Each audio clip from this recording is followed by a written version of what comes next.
Sean Penn appeared on Jim Acosta's Substack podcast recently to talk about the new film, Words of War, and the discussion ranged across several topics in world politics.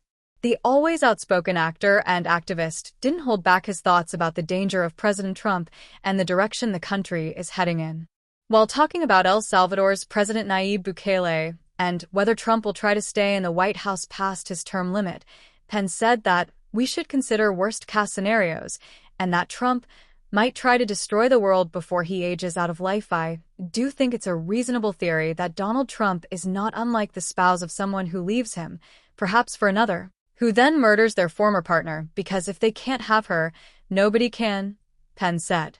I think Donald Trump and his solipsism may have that relationship with the world, and that this destruction is in part a power play and also a literal intention of his final out.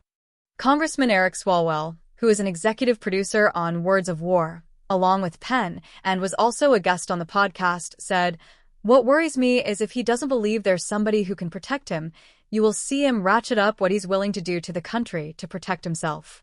Our only hope is a Congress that will check it, a press that will report on it, a court that's independent to rule on it, and a town square filled with Americans who say, hell no," Swalwell said.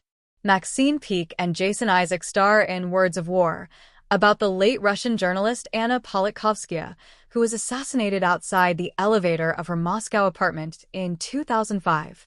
Talking about Russia and the subject of the film, Penn said, "Those who think it can't happen here either have not studied the certain indications that it will, unless people are involved and they're educated. We are tasting in our country what the Russians have gone through," Penn warned. Words of War is now playing in selected theaters.